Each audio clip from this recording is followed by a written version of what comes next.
The sharp, stinging smell of antiseptic pierced my nose like needles. My eyelids were heavy, and every breath tugged at the fresh incision in my abdomen. I lay on my side in the hospital bed. The sheets were white and cold, draining what little warmth was left in my body. The doctor had just finished his rounds.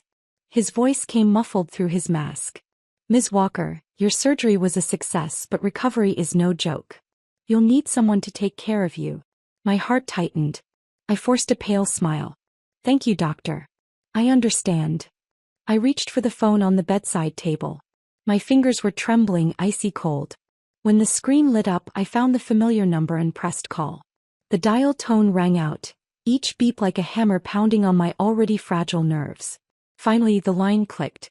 Daniel's voice came through, tinged with a trace of irritation I might have missed if I didn't know him so well. "Mom? What is it? I'm kind of in the middle of something." My throat was dry. I spoke gently, almost afraid to take up space. "Daniel, I just came out of surgery.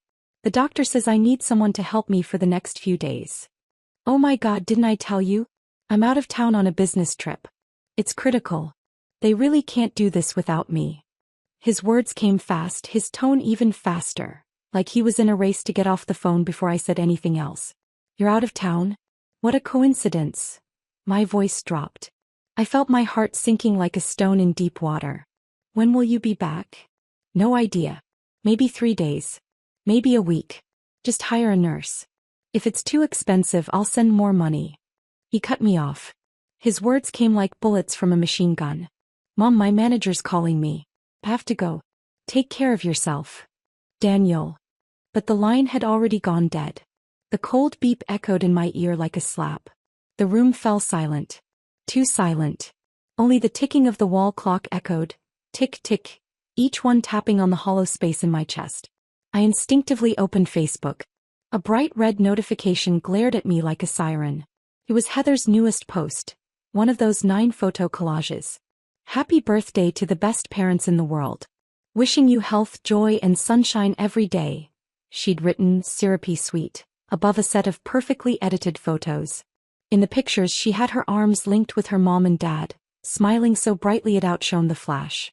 The background was an over-the-top banquet hall, with crystal chandeliers hanging like frozen waterfalls. The dining tables stretched on endlessly, piled high with seafood towers, steaks, foie gras, luxury you could taste just by looking. My fingers scrolled through the images one by one. The deeper I went, the tighter my chest clenched. By the 7th photo, my breath caught in my throat. In the bottom right corner, half obscured and slightly blurred, was a face I knew like the back of my hand. Daniel. He was in a crisp suit, raising a champagne glass to Heather's parents, wearing a grin so polite it made my stomach churn. An urgent business trip.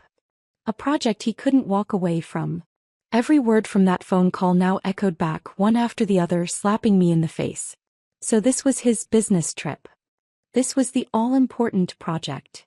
A wave of cold surged from the soles of my feet to the crown of my head, freezing the blood in my veins. The images blurred and twisted in my mind, entangling with his lies, slicing into the softest part of my heart like a poisoned blade. And just like that, the past 10 years came flooding back, years I had quietly sacrificed piece by piece. I remembered how I pinched pennies to save every dollar. The moment my Social Security check hit the account, most of it went straight to Daniel, for the mortgage. I remembered scrubbing floors as a janitor to help them get a new car. My hands cracked in the winter, bleeding like splintered bark. I remembered Heather once casually saying, "Mom, we're a little tight this month," and how I handed her the money I'd saved for my own medical exam, so Leo could stay in his private tutoring program. And what about me? My coat, 8 years old, sleeves worn down to fuzz. I couldn't bear to replace it. Now I lay here alone in this freezing hospital room on a mattress hard as stone, debating whether I could even afford a nurse. I gave everything to my son. And this is what I got in return. A lie and complete neglect. My eyes burned. Tears surged before I could stop them. I bit down hard on my lip, swallowing the sob clawing its way up my throat. No matter how much it hurt, this last scrap of dignity I was going to keep for myself. The door creaked open and a young nurse stepped into the room carrying a tray of medications. "Time to change your dressing, Ms. Walker." Her voice was crisp and gentle, the kind of softness only a seasoned nurse could master. She worked quickly, cleaning the incision with practiced ease. The swab brushed against my skin, cool with a slight sting. You'll want to be extra careful with your recovery. Especially your diet, keep it light and nourishing, she said as she worked. Then almost casually, no one from your family here today? Isn't someone supposed to be with you? Her question caught me off guard. My throat tightened and for a moment I felt the sting of tears again. I forced myself to answer, keeping my tone flat and even. He's busy with work. Just couldn't get away. The words sounded hollow even to me. Her hand paused briefly. Something flickered in her eyes, a look I couldn't quite ignore. But then she put on a professional smile again.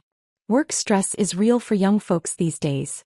Still, when a parent's in the hospital, you'd think they'd make the time, she added lightly, but her voice carried a faint edge of disbelief. As if suddenly remembering something, she added, just the other day Mrs. Collins in the next room had surgery too. Her son and daughter-in-law have been here around the clock taking shifts. Haven't left her side once. There was genuine admiration in her tone, every syllable sharp as a pin, pressing deep into my chest. Mrs. Collins. Her son and daughter-in-law taking turns staying close. The image from Facebook flashed in my mind again. Daniel raising a glass at that lavish banquet, grinning at Heather's parents like the perfect son-in-law. The brighter his smile, the deeper the sting in my chest. His business trip echoed in my head on repeat. Each syllable rang with sarcasm, bouncing around in my skull like cruel little echoes. I dug my nails into my palm. The pain meant nothing, skin deep at best. It couldn't compare to the ache lodged deep inside my heart. I watched the nurse's retreating figure as she walked out, my gaze shifting from confused to clear and finally, cold. The silence in the room thickened. The only sound was the ticking of the clock on the wall, each second hammering against nerves already frayed to the edge. I took a breath. The smell of antiseptic still burned in my nose, but it snapped my thoughts into focus. With trembling hands I reached for my phone. The buttons on the screen felt impossibly heavy. So I pushed through. Slowly, deliberately, I dialed the number I could recite in my sleep. The phone rang for a long time. Just as I was about to hang up, Daniel finally answered. Mom? What is it? His voice was tired and in the background I could hear laughter, music, the chatter of people close by. My heart tightened. My fingers turned to ice. I tried to make my voice sound normal, maybe even a little warm. Danny, I had this sudden craving for those brownies from Greenleaf. You know, the ones you used to love when you were little. Since you're out, I was wondering if on your way back you could bring some for me. I held my breath. Each word felt like a prayer hanging on the edge of hope. There was a pause, then his muffled reply came through, dismissive and distant. Greenleaf. Mom, I told you, I'm out of town. That place is nowhere near me. And come on, those things are just sugar. Not good for you. His tone had turned impatient, as if my request were some kind of imposition. Besides, he continued, I'm not a kid anymore. You've got to stop talking like I'm 6. Things are hectic here, Mom. I can't step away for even a second. He was speeding up again, rushing to hang up like the call was a burden. I listened to his deflection, his half-truths, and felt like someone had dunked my heart into a bucket of ice water. Out of town, I repeated the phrase, barely audible. So, when do you think you'll come visit? Mom, the project's just starting. It's crunch time. I won't be able to make it back anytime soon. Just focus on getting better. If anything comes up, call the nurse. I've really got to go. And just like that, the line went dead again, curt, final, unbothered. My hand dropped, the phone landing with a soft thud on the blanket. The screen slowly dimmed like the last bit of light snuffed out in my chest. Not long after, the phone on my bedside table started vibrating again. I glanced down. Caller ID, Heather Walker. I took a deep breath, quickly wiped away the tears from my cheeks, and forced the storm inside me back into its cage before pressing the green button. Linda? How are you feeling? Any better today? Heather's voice came through sticky sweet, falsely cheerful, every syllable dripping with a syrupy tone that made my skin crawl. I nearly hung up right then and there. The image of her clinging to her parents at that party, beaming like the world's most loving daughter, flashed in my mind, and now this phony concern made my stomach turn. Daniel told me you were in the hospital. Ugh, such terrible timing. Of all weeks he just had to be out of town. The project is so demanding. But don't worry, as soon as he wraps it up, we'll be there first thing to visit. Her voice oozed with regret and manufactured empathy. I dug my nails into my palm, grounding myself with the sharp sting, doing everything I could not to snap. Linda, if you need anything seriously, just tell me. I can send food right to the hospital. So much easier than worrying about anyone coming in person, right? Her chirpy tone continued, like she was reading from a customer service script soaked in honey. The more she spoke, the colder I felt. I'd given everything to them. And now that I was laid up in a hospital bed, my son vanished behind a convenient business trip, while my daughter-in-law offered me takeout like I was a favor to be outsourced. No thank you, I said, my voice low and raspy. I have everything I need. The nurse here, Naomi, has been taking excellent care of me. If she caught the chill in my tone, she didn't show it. Oh good. That's great to hear. Just rest up and don't stress about anything, okay? We're just a call away. I'd had enough. Goodbye, I said flatly. And I hit end call before she could spit out another saccharine word. Silence swallowed the room again. I stared up at the ceiling, blank and motionless. While I lay here, unable to even sit up on my own, my son and his wife were somewhere else, clinking glasses and laughing with her parents. I was nothing more than a minor inconvenience. A box to be checked, a problem to be managed. A knock at the door snapped me out of my spiral. Linda, can I come in? Came a warm, familiar voice from the hallway. It was Carol Harris, my neighbor of over 40 years and the closest thing I had to a sister. Carol, come on in, I called back quickly. She pushed the door open, a thermal container in hand and her usual look of warm concern on her face. Bob mentioned you were in the hospital. How are you holding up? I brought you some chicken soup. Carol and I had lived across from each other since we were young wives, just learning how to balance babies and bills. We'd been through marriages, widowhood, holidays, and heartbreak together. And the moment I saw her, the last thread holding my composure together snapped. I reached out and grabbed her hand as the tears came, fast and unstoppable. Carol. Her eyes widened and she quickly set down the container to steady me. Oh no, honey, what happened? Are you in pain? What did the doctor say? I shook my head, but I couldn't speak yet. The crying overtook me deep and raw. It took several minutes before I could choke out the story. The lies about the business trip, the Facebook photos, the smiles and champagne and candlelight. I told her everything. By the time I finished, Carol's face was stone. Her eyebrows were drawn so tight I thought they'd snap in half. Daniel and Heather, those selfish little brats, she snapped, rising from the chair with a jolt. She started pacing, arms flailing as she let the fury loose. Linda, you have bent over backwards for those two.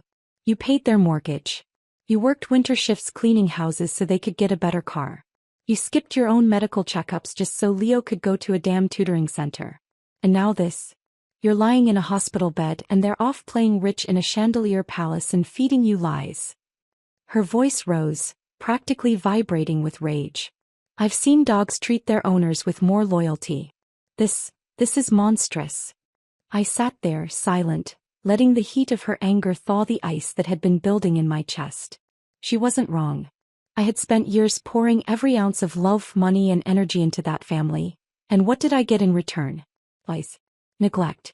Being left to rot. Carol, it hurts so much, I whispered, pressing my hand to my chest. My tears were drying, but the sobs still caught in my throat. She gripped my hand tightly, her gaze fierce. Linda, this ends now. They don't get to treat you like this and walk away clean. We are not letting them get away with it. Her words hit me like a bolt of light. Suddenly, there was a crack in the darkness, just enough to see a path I hadn't dared to imagine before. He was right. I couldn't keep doing this. Suffering in silence, swallowing pain, crying into my pillow like it didn't matter. Carol's words hit me like wildfire, scorching through the barren ground I'd let grow inside my chest. And suddenly, something that had been dead for years sparked to life. All the buried hurt, all the sacrifices dressed up as just what a mother does. They came roaring up from the deep, no longer content to stay hidden. Linda, listen to me. Carol gripped my icy hands, her warmth steady, unshakable, like she could anchor me to the ground. They think you'll just keep taking it. Keep giving. Keep retreating. We are done playing that part. Each word struck like a hammer, landing square on the rawest parts of my soul. Why did I have to be the one holding this family up, only to be tossed aside when I finally faltered? I thought about all the money I'd sent Daniel over the years, each transaction a quiet surrender of something I could have used for myself. I thought about the down payment I gave them for that house, the one with Heather's dream kitchen, draining nearly every cent I had saved in my adult life. And the name on the deed? Daniel and Heather. They told me it would avoid awkwardness. And like a fool I agreed. I thought love was enough. That giving meant I'd always have a place. How laughable that seems now. Carol. My voice was still hoarse, but there was a flicker of something behind it. Something sharp. You're right. I can't let this slide anymore. My fingers curled slightly in hers, like I was drawing power from my own resolve. If they have no guilt, no shame, then I need to make sure I get the truth out. Once that thought took root, it bloomed wildly. Images reeled through my mind like a flipped film strip. The years, the choices, the betrayals. I knew what I had to do. Starting now, I'd document everything. Every call. Every lie. Especially the ones where they swore they couldn't be there. I'd save it all. The recordings, the messages, every moment of their carefully polished performances. I'd dig up my bank statements, every transfer I made to Daniel, from tuition payments to the car they drive now. All of it. Every crumb of proof they thought I was too weak, too soft, too motherly to collect. Carol's eyes lit up as she saw the shift in me. There's the Linda I know. You've never been anyone's doormat. She thumped her chest lightly. I've got your back. Whatever you need. Those words warmed something in me. After all the rejection, all the loneliness, this was what solidarity felt like. In the days that followed, I kept up appearances. I rested when Naomi told me to. I smiled politely. But underneath it all, I was a woman in motion.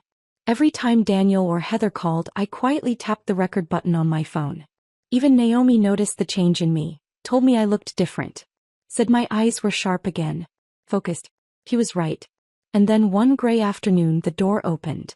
Daniel and Heather walked in, one behind the other, arms full of fruit baskets and elegantly packaged vitamins.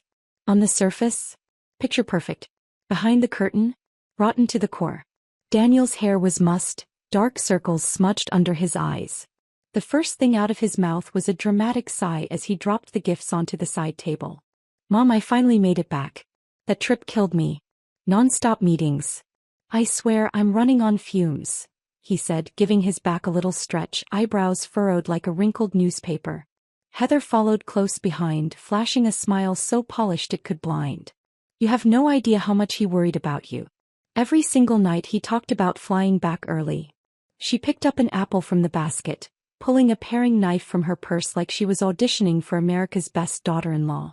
I leaned back against the pillows, my gaze calm and unreadable as I watched them put on the show. Daniel's fake fatigue. Heather's sugary concern. All I could do was laugh inside. Keep going. Put on the full performance. Let's see how long the show lasts. Good to have you back, I said, my voice calm and unreadable. Work's important, but don't run yourself into the ground. Daniel let out a visible sigh of relief, quick to jump on the chance to steer things back to safe ground. Exactly, Mom. You're right. The moment I wrapped up work, I rushed over to see you. He pulled up a chair and sat beside me, putting on his best concerned son face. How've you been feeling these past few days? What did the doctor say? Heather leaned in as well. Linda, you've lost a bit of weight, haven't you? You have to take those supplements we brought. It's important to stay nourished.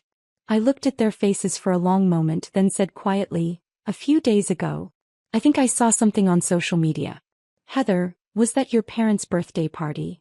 The air in the room seemed to slice in half, sharp, sudden, and dead silent. Daniel's performative exhaustion froze in place. Heather's sugary smile cracked ever so slightly. They exchanged a quick, nervous glance. Daniel was the first to recover. He cleared his throat, eyes darting to the floor. Oh, that. I just kinda passed through on the way back. Still a work trip mostly. Yeah. Just work. His voice faltered with every word. Heather jumped in quickly to patch the story. Her words sped up, too practiced to be genuine. Yeah, it was already planned way in advance. We didn't want to disappoint my parents. And Daniel just happened to be nearby for work, so he stopped by for a bit.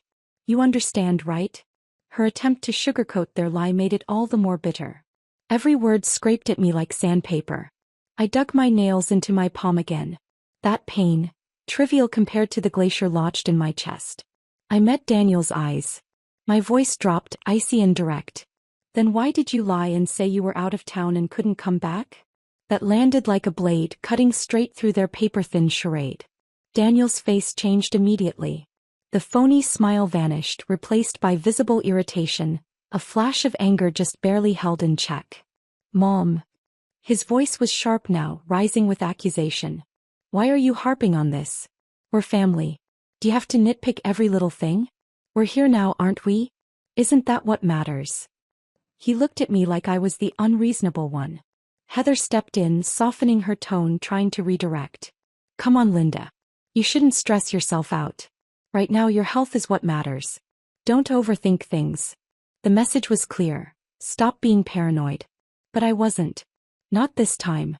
They were slick. They had the timing, the delivery, the practice concern. But none of it was real. I knew now. I saw them. A wave of cold helplessness crashed over me, heavy and smothering.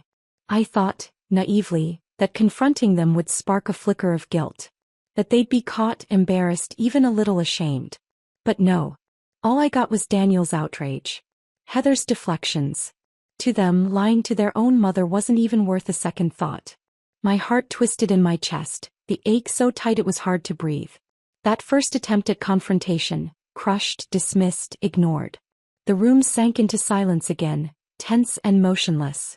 They mumbled a few empty phrases, some thin layer of concern, and then excused themselves, claiming urgent work calls. They left quickly, too quickly. I watched them disappear down the hallway like fugitives escaping a scene, and then slowly closed my eyes. A single tear slid out from the corner, soaking into the pillow without a sound. But this time the sorrow wasn't soft. It wasn't weakness. It was a hardened kind of grief. One that burned. One that calcified. If they chose to be this cruel, then I'd show them what it looked like when kindness ran out. On the day I was discharged, the sky hung low and gray, mirroring the weight pressing down on my chest. Daniel and Heather showed up, but everything about them felt forced. Like they were ticking boxes, not picking up family. Daniel barely spoke as he tossed my suitcase into the trunk. It hit hard, loud enough to make Naomi flinch behind me. Heather stood nearby, more concerned with smoothing the creases on her new cashmere coat than helping me. Her eyes scanned the parking lot like she couldn't wait to be gone. Careful, Mom, Daniel said as he offered his arm. The words were polite enough, but his tone was thin and mechanical, like reading off a customer service script. Every step I took sent a dull throb through the stitches in my abdomen. But I said nothing. The entire car ride was silent. Daniel gripped the wheel, eyes flicking to the rearview mirror now and then, empty of expression. Heather stared at her phone, the screen's glow reflecting off her face.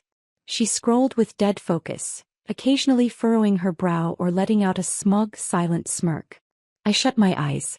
I couldn't bear to look at them anymore. But the heaviness in my chest refused to lift.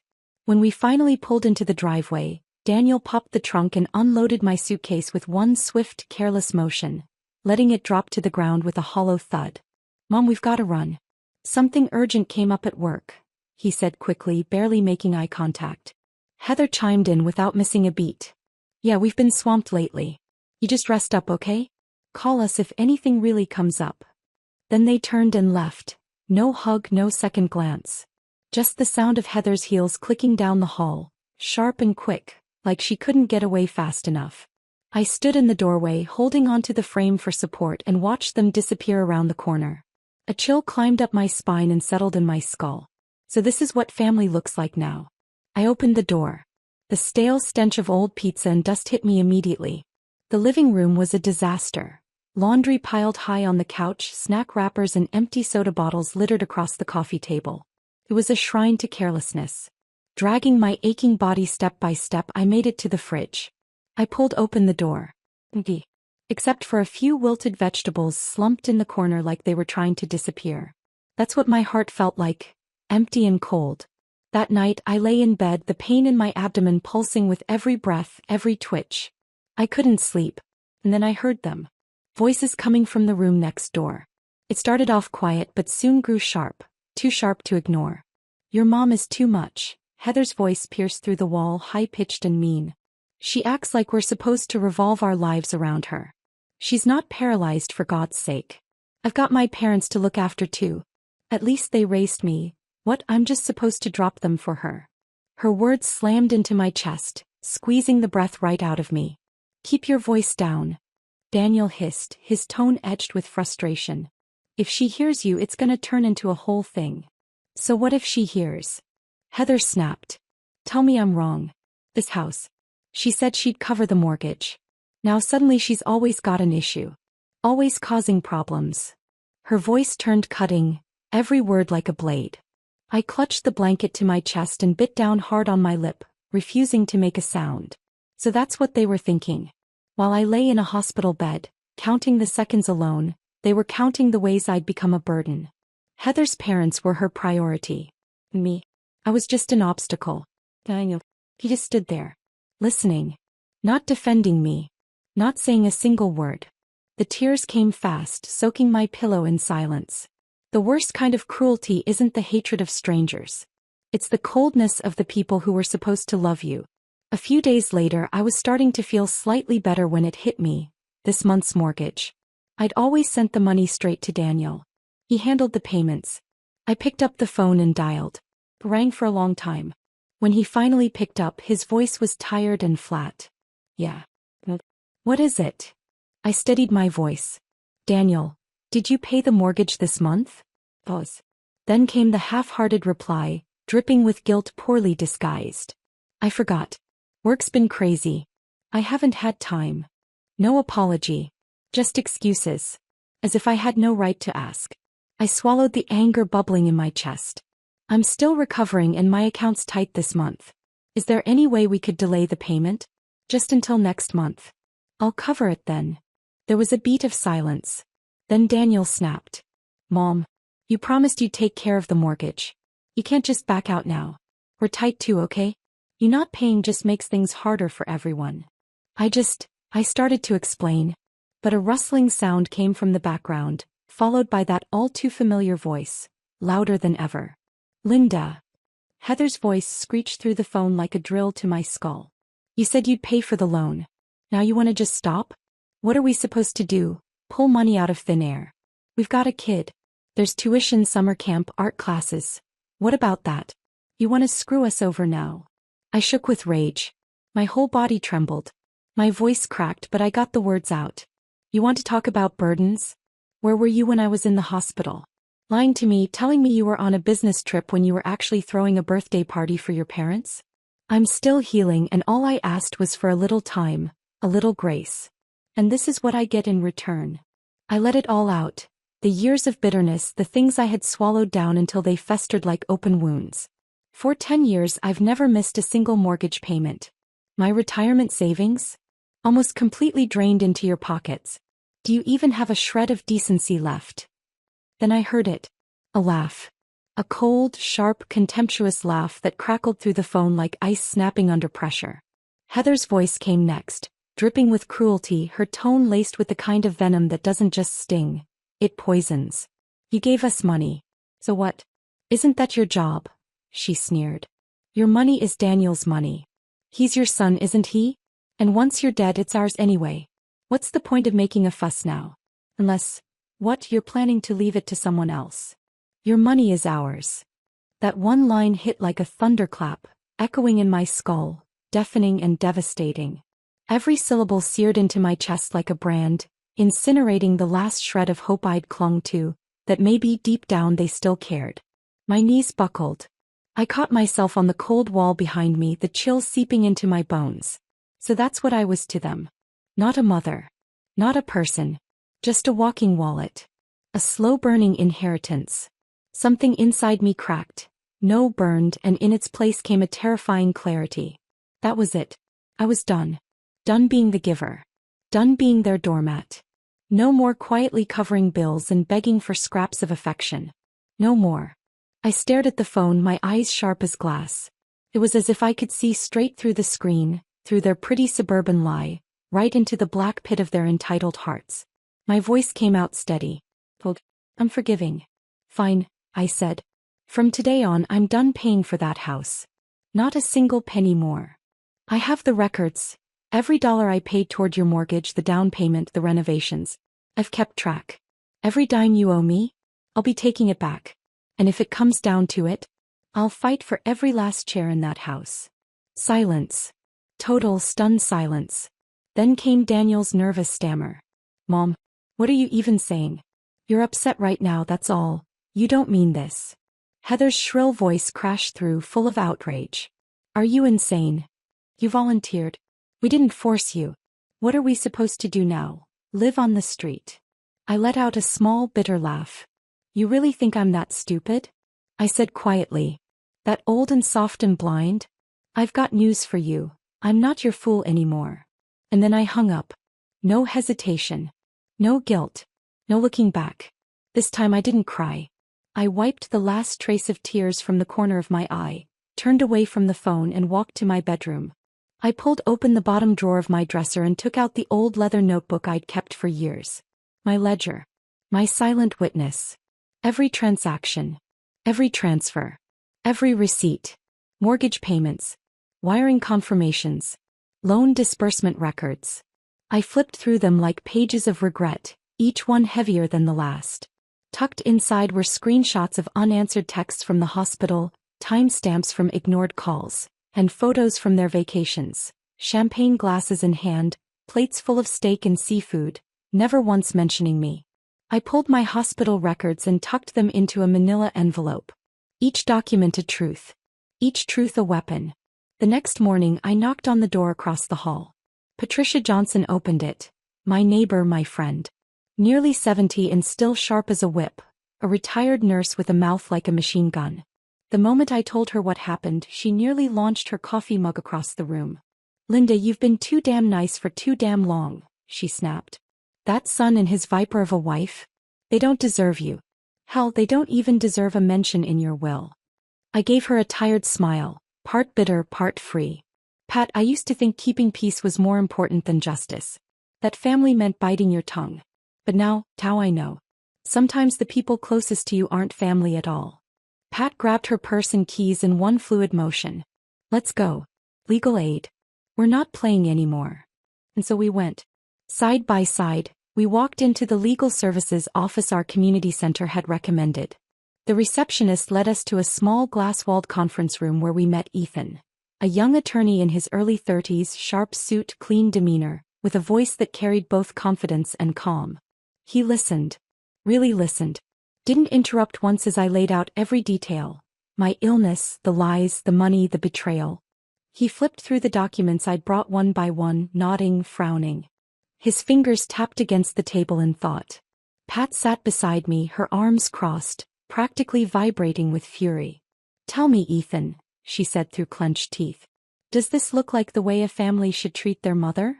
The moment Pat finished speaking, Ethan adjusted his glasses and responded, not loudly but with a quiet authority that cut straight through the air. Ms. Walker, he began, based on the evidence you've provided, your strongest legal leverage lies in the down payment you made on the house, along with the documented bank transfers you've consistently sent over the years. These can support a formal claim of financial debt and enable you to seek repayment. He paused, letting the words land, then continued. As for the ongoing mortgage payments, you're fully within your rights to stop contributing, particularly since there's no written contract or legal obligation binding you to continue. Another brief pause. You also mentioned their disappearance during your hospitalization and their deliberate deception about being away for business. While this may not meet the threshold for legal liability, it clearly demonstrates a failure of familial responsibility. It strengthens your moral and narrative position, especially if we present this in mediation or court. My whole body exhaled for the first time in weeks. I hadn't realized how tightly I'd been holding everything in, my chest, my jaw, my tears. I'm trusting you with this, I said, my voice almost breaking. He gave a firm nod. We'll make sure you get back every cent that's rightfully yours. By the time I stepped out of the legal aid office, it felt like the crushing weight on my chest had cracked open, just enough to let the air back in. And back on their side, Daniel and Heather realized far too late that this time wasn't just another lecture. This time I wasn't venting. I was done. I was moving. The first to call was Daniel. His voice came through the receiver, softened and suddenly apologetic. Mom, come on, don't be upset. We've been thinking about what we said. Heather and we know we went too far. We should have been there for you. We're sorry. But the words barely registered. It was like hearing someone shout from behind a wall of glass. I could hear everything but feel nothing. My voice was even. No need. I'll see you in court. He went silent. Then I heard Heather in the background, her voice slicing in like a scream across a chalkboard. Linda, have you lost your mind? You're seriously going through with this? You know what this'll do to Daniel's job? His reputation. She was unraveling now. No pretense, no sweetness. Just venom. You were the one who begged to help us buy that house. And now you're acting like we stole from you? You're disgusting. You want to sue us? Fine. I'll make damn sure the whole world knows how cruel you are, how you're out to destroy your own son. I'll tell his boss, his co-workers, anyone who'll listen. You're rot alone, Linda. Sick, broke, and alone. In the distance I heard Daniel whisper something, his voice cracking. Mom, please. Heather's just upset. Don't take this the wrong way. He sounded like a child, cornered, ashamed, still trying to patch up a house already on fire. We're still family, he murmured. Can't we just not go down this road? But the road had already split. And there was no turning back. I inhaled slowly. My voice was colder this time. And clearer. Heather, your threats don't scare me. Daniel, your tears don't move me anymore. What's mine, I'm taking it back. What you owe me, you will repay. I'll see you both in court. I ended the call. Then I blocked both their numbers. No hesitation. No second thoughts. Back at Ethan's office, the overhead lights buzzed gently as he sat in front of his screen, typing with swift, practiced hands. Each keystroke sounded like a hammer driving nails into the coffin of their entitlement. The demand letter was clean, precise, and sharp. A formal request for repayment of the full down payment, itemized transfers and renovation expenses. An immediate cessation of all future payments on the mortgage. A declaration of intent to pursue damages for their unauthorized occupation and prolonged financial exploitation. And in the addendum, an emotional but pointed statement, outlining their abandonment of responsibility during my hospitalization. It wasn't a criminal charge, but it painted a picture that no judge or jury would easily forget. This wasn't just a letter. It was a blade. And Ethan knew exactly where to cut. When he called me to confirm it had been sent, his voice was as steady as ever. Linda, he said, the letter has been officially delivered. My hands were shaking just a little, but my heart felt calm. Thank you, Ethan, I whispered. When I hung up, I looked out the window. The sky was still gray. But inside me the storm had started to lift. Until 3 days later. That evening, just as the sun disappeared, I was walking over to close the window when I heard it. A pounding on the door. Violent. Relentless. The frame rattled like it was going to splinter. I walked slowly to the peephole. And there they were. Heather's parents. Mary's face was flushed crimson, eyes bulging like they were about to pop out of her skull. She was already yelling before I even opened the door. Behind her, Robert stood stiff and silent, arms crossed, his expression as dark and heavy as a storm cloud. He looked like he was there to preside over some kind of judgment. I took a breath, opened the door and met their stares head-on. Linda. Mary's voice exploded, loud enough to rattle the hinges, spraying spit like gunfire. Have you completely lost it? You're 60 years old. What are you trying to pull? You want to ruin my daughter's marriage, is that it? Robert stepped in like backup muscle, his deep voice oozing menace. We've always respected you as Daniel's mother, but this is sabotage. You're trying to destroy their marriage. There was the twisted logic. Apple didn't fall far from the tree. I looked at them both and let out a short, humorless laugh. I'm the one ruining things? Tell me, who convinced me to empty my savings to buy them a house? Who left me alone in a hospital bed while they danced through a birthday banquet? Mary's face flickered for a second, but she quickly regrouped, hands planted on her hips as her voice turned shrill again. So what? You're Daniel's mother. It's your duty to help him. Our daughter marrying into your family was a blessing for you. And now you want to take it all back? You're being petty. That's right, Robert added with a nod. Kids make mistakes. It's your job as their elder to be the bigger person. You really want to drag the whole family through a court case over this? Any illusion I'd once had about these two being reasonable people shattered into dust. Be the bigger person? I said, voice quiet but cutting. Tell me, who showed me any grace when I couldn't even get a glass of water by myself in the hospital? Where was your blessing of a daughter then? Where were you? I didn't raise my voice. I didn't have to. Every word landed like a block of ice dropped on the floor, shattering, echoing. Mary's jaw clenched. Her face went blotchy with frustration. And then she let loose, voice rising into a full-throated screech. If you don't withdraw that letter from your lawyer, we won't let this go. If my daughter suffers because of this, you'll have us to deal with. Robert stepped in closer, lowering his voice but not the threat behind it. Linda, you push this too far, you're only going to hurt yourself in the end. That was it. I took a deliberate step back, widening the space between us. My voice turned cold as steel. The letter was sent by my attorney. It reflects the law, not emotion. If you have a problem with it, have your lawyer call mine. I looked each of them in the eye, calm as glass. And as for you too, I don't welcome people like you in my home. Kindly leave. Then I slammed the door in their faces, cutting off the shrieks, the warnings, the melodrama. On the other side, Mary was still screaming. Robert's voice joined in, low and stern like a hammer pounding on steel. But in here I finally felt peace. I knew this was just round one. Sure enough, not long after, my phone began buzzing non-stop. Notification after notification. Family group chats. Cousins. Aunts. Even second cousins I hadn't seen in 10 years. Heather had started her campaign. Family, I'm truly heartbroken. Attached were photos of her looking tearful, chin trembling, her hand placed delicately under her cheek like she'd learned it from a soap opera. She's suing us. Over a mortgage. Can you believe it? Just because we asked her to help a little. She promised. And now she's turned on us like we're criminals. She agreed to help us buy a house. We never forced her. And now she's acting like we tricked her.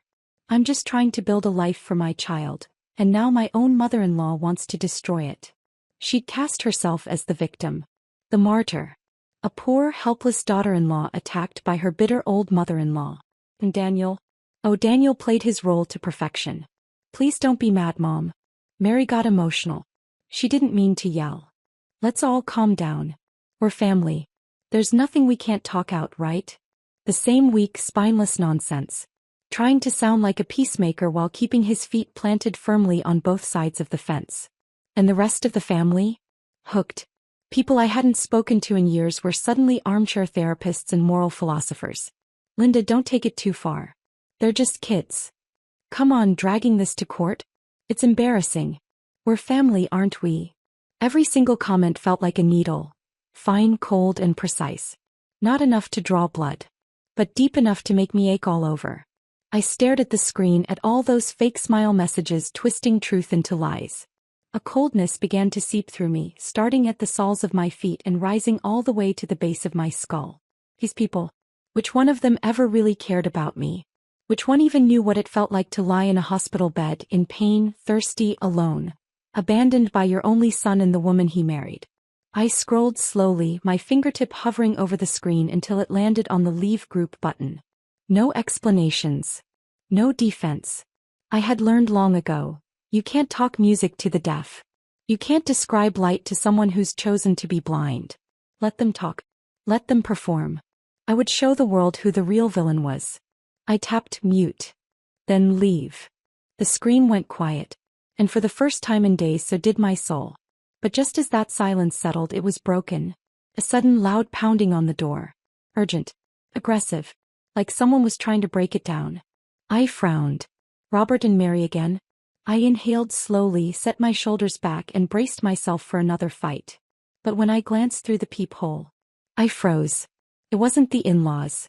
It was Lana from across the hall, flanked by Dawn, Cynthia and Julia from upstairs. Their faces weren't confused or hesitant. They were furious. Eyes wide, cheeks flushed, jaws tight with indignation. Lana was shouting before I could even reach for the knob. Linda, open up. Hurry. I opened the door and before I could say a word, they rushed in like a tidal wave of truth and justice. Lana, usually the cheeriest person in the building, was red in the face, practically shaking. Linda, You will not believe what just happened. Heather just went nuts in the neighborhood group chat, Cynthia added, fuming. Claiming you tried to scam her out of their house, that you're threatening their family. She even posted a picture of you, calling you a crazy old woman. And guess what? Dawn's voice was low and measured but boiling underneath. She sent it to the wrong group. She meant to send it to her relatives, but she posted it in the entire building's community chat instead. I blinked, then let out a dry, humorless laugh. Well, isn't that poetic? Nothing like karma punching you in the face publicly. She really thought she'd get away with it, Dawn muttered, arms crossed. But we know who you are. You've always been one of the kindest, most decent people in this building. Julia chimed in, voice sharp, eyes burning with fury. We're calling the police. She just defamed you publicly and we're not letting it slide. My son's already on the phone reporting it. I looked at their faces. These people who for years had been little more than polite nods in the hallway. Now they stood in my living room like a shield, burning with outrage on my behalf. My throat tightened. I struggled to speak. Thank you, I finally said, my voice shaking. Thank you, all of you. Lana gently took my hand. No, Linda. We should be thanking you. How many times have you helped someone here? Watched someone's kid for an afternoon? Picked up groceries for old Mrs. Weaver when her hip was acting up? Heather tried to take advantage of your silence, thought she could bury you with lies.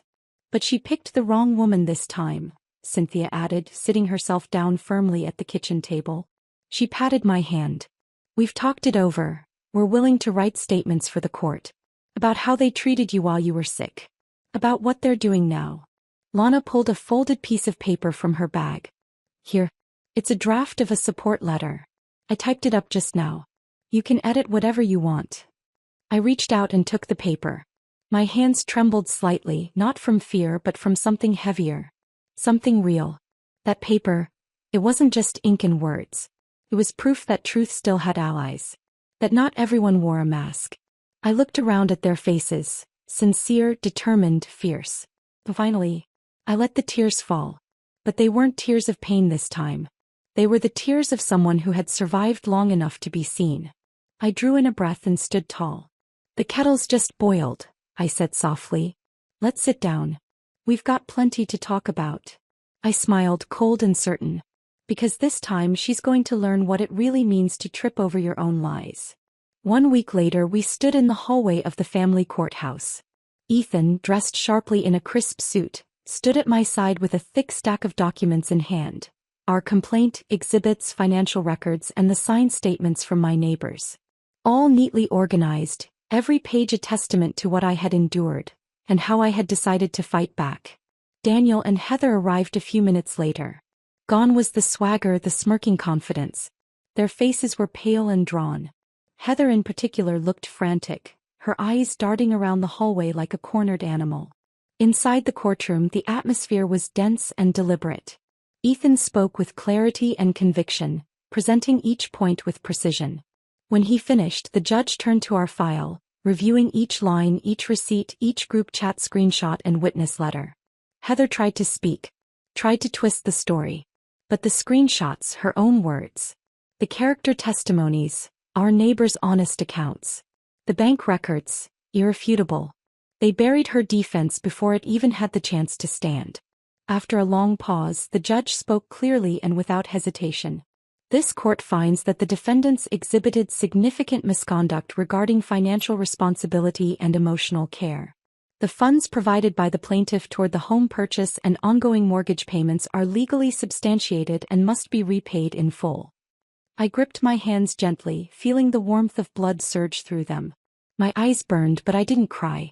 I didn't need to anymore. Outside the courthouse my neighbors were waiting. We knew you'd win. Julia cheered, waving her cane in the air like a flag. Didn't we say she'd win? I smiled, and for the first time in a long while the smile felt real. Light. Earned.